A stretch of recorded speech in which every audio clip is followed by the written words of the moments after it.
जय हिंद दोस्तों। SSB interview का सबसे इंपॉर्टेंट पार्ट जो होता है वो होता है पीपीएनडीटी। बहुत सारे कैंडिडेट्स डे वन में ही बाहर हो जाते हैं, कहीं ना कहीं पीपीडीटी में अच्छा नहीं कर पाते, और उसमें भी सबसे बड़ी इंपॉर्टेंट चीज होती है ऑब्जर्वेशन और उसके बाद में एक वेल नेटेड स्टोरी लिखना। यही मैं अपने वीडियोस के माध्यम से आपको सिखाता हूं और उससे हजारों बच्चों ने आज तक बेनिफिट लिया है। तो आइए शुरुआत करते हैं आज के पीपीएनडीटी के सेशन की, ताकि आपका भी बेनिफिट हो सके और आपको भी रिकमेंडेशन मिल सके। तो सबसे पहले हम पिक्चर को केयरफुली ऑब्जर्व करते हैं। पिक्चर को जब हम केयरफुली ऑब्जर्व कर रहे हैं तो यहां पर हमें एक फीमेल दिखाई दे रही है, यहां पर एक मेल है, और ये जो फीमेल और मेल दोनों हैं ये कुछ डेकोरेशन कर रहे हैं कलरफुल पेपर्स की स्ट्रिप से। तो कहीं ना कहीं हमें डेकोरेशन का सीन यहां पर नजर आ रहा है। अब हमें यहां पर देखना है कि ये फीमेल और मेल कौन है। तो दोस्तों यहां पर फीमेल मेल जो है ये सिस्टर ब्रदर भी हो सकते हैं या फिर फादर डॉटर भी हो सकते हैं। और रिलेशन एस्टेब्लिश करना है तो ये रिलेशन हमारे लिए ज्यादा आसान है कि या तो ये ब्रदर सिस्टर है या फिर फादर डॉटर है। तो मैं यहां पर इनको ले रहा हूं कि एक फादर है दूसरा डॉटर है। तो डॉटर की एज मान लिया हमने 17 to 18 और पिताजी की एज मान लिया हमने 38 ईयर्स। ठीक है, 38 to 40 ईयर्स। दोनों में उतना गैप भी हो गया जितना एक चाइल्ड और फादर के बीच में होना चाहिए। अब हम देखते हैं आखिरकार ये डेकोरेशन क्यों कर रहे हैं, क्योंकि यहां पर मदर दिखाई नहीं दे रही है। तो हम चलो मान लेते हैं कि मदर के बर्थडे के लिए ही डेकोरेट कर रहे हैं, कि बर्थडे के लिए डेकोरेशन चल रहा है। आइए अब वेल नेटेड स्टोरी क्या हो सकती है। तो अपनी स्टोरी में आपको बताऊं उसके पहले आपको बता देता हूं कि फोर्स डिफेंस एकेडमी पर हमारे जो असेसर्स हैं, कर्नल बर्मन सर साइकोलॉजिस्ट हैं, captain Satish Yadav sir intake officer हैं, सर को 18+ ईयर्स का एक्सपीरियंस है। कमांडर सोमल सर जीटीओ हैं, सर को भी 18+ ईयर्स जीटीओ रहने का, जीटीओ गार्ड फादर थे, और मैं आपके साथ रहता हूं। नया बैच 10 तारीख से शुरू हो रहा है। तो अब देखो मैंने अपनी स्टोरी के अंदर क्या लिखा है। तो लिखा है मैंने, रिया जो गर्ल है उसी को हमने हीरो बनाया है। उसकी एज कितनी है? 18 है। मूड कैसा है? पॉजिटिव है। और जो मेल है उनकी एज कितनी? 40 है। उनका मूड भी कैसा है? पॉजिटिव है। थीम क्या लिखना है? तो थीम आप लिखोगे decoration of the home on mother's birthday. माँ के बर्थडे पर घर का डेकोरेशन चल रहा है। ठीक है। और एक और इंपॉर्टेंट चीज कि हमने हीरो किसको बनाया? रिया को। तो जब सर्कल करोगे तो किसको करोगे? फीमेल को।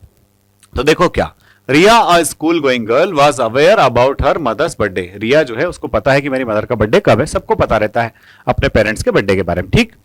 सो on the eve of her mother's birthday she decided to surprise her, है ना। मदर के बर्थडे की इवनिंग पर उन्होंने तय किया कि मैं अपनी मदर को क्या करती हूँ? सरप्राइज करती हूँ। ठीक। क्योंकि देखो बर्थडे वाले दिन अगर सुबह घर में माहौल है तो ऑब्वियस सी बात है सुबह से हैप्पी बर्थडे होना शुरू हो जाता है। तो उन्हें बर्थडे की इवनिंग पर मतलब एक शाम पहले ही तय कर लिया कि मम्मी को कुछ सरप्राइज देते हैं। तो उसके लिए क्या किया? For that Riya talked to her father and made a plan. Riya ने अपने फादर से बात की और उन्होंने एक प्लान बनाया। When her mother went her office, जब मदर ऑफिस गई, father came home early with decoration material and cake. अब हुआ क्या भाई, पिताजी भी सुबह ऑफिस के लिए निकल गए हैं, माताजी भी ऑफिस के लिए निकल गई। माताजी के सामने पिताजी ही चले गए हैं ऑफिस के लिए। तो माताजी तो एकदम कूल है कि चलो कल का कल होने वाला, आज कुछ होने वाला नहीं। बट डॉटर और फादर ऑलरेडी तय कर चुके हैं कि क्या करना है, कैसे करना है। तो पिताजी उस दिन जल्दी आ जाते हैं अपने ऑफिस से। क्या लेकर के आते हैं? डेकोरेशन मटेरियल लेकर के आते हैं, केक लेकर के आते हैं। ठीक है। Riya with the help of father decorated the home with balloons and colourful paper strips. तो रिया अपने फादर के साथ बलून और पेपर स्ट्रिप से घर को डेकोरेट करती है। And brought some special sweets with her mother liked, और कुछ स्पेशल स्वीट्स भी लेके आती है जो उसकी मदर को पसंद है। Riya also called her mother's friend and gathered them before her arrival as her mother came. तो रिया क्या करती है? मां के दोस्तों को भी घर पे इकट्ठा कर लेती है मां के घर पे आने से पहले। और जैसे ही as her mother came and entered the home they all appeared with chanting of happy birthday. जैसे ही माताजी घर में एंटर होती सारे लोग एकदम से आ जाते हैं और हैप्पी बर्थडे गाने लगते हैं। Mother cut the cake and distributed to all. Mother cake cut करती है और सबको खिलाती है। They all had refreshment together, सब एक साथ रिफ्रेशमेंट लेते हैं। Riya's mother was very happy, Riya की मदर जो थी वो बड़ी खुश थी। Father and daughter were also feeling good after doing this. Father को डॉटर को भी बड़ी खुशी हो रही थी सब करके।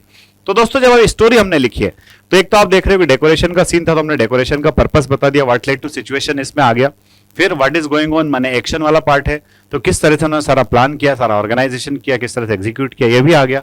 और साथ में इमोशन वाला पार्ट भी आ गया कि वो बच्ची जो है मदर से किस तरह से अटैच्ड है, पिताजी किस तरह से वो हेल्प ले रही है, और साथ में मदर के दोस्तों को बुला करके किस तरह से मदर को फील कराना चाह रही है। तो हर चीज वहां पर एकदम वेल कंस्ट्रक्टेड वे में चल रही है। तो इसी तरह की स्टोरीज आपको लिखना होती है। वेल नेटेड स्टोरी लिखो, हर चीज को क्लू को एकदम आपस में जोड़िए ताकि आपकी स्टोरी जो है खुद की स्टोरी लगे, वो प्री कंसीव्ड स्टोरी ना लगे। आई होप आपको समझ में आया होगा। इसी तरह की और भी स्टोरीज के लिए आप चैनल को सब्सक्राइब कर लीजिए और एसएसबी इंटरव्यू के इंटरेस्टिंग वीडियोस के लिए हम लोग एसएसबी वर्ल्ड पे इंस्टाग्राम पर भी हैं, वहां पर भी आप हमारी फैमिली का हिस्सा बन जाइए। खूब मेहनत कीजिए, निश्चित तौर पर आपका रिकमेंडेशन होगा। जय हिंद, जय भारत, इंकलाब जिंदाबाद, भारत माता की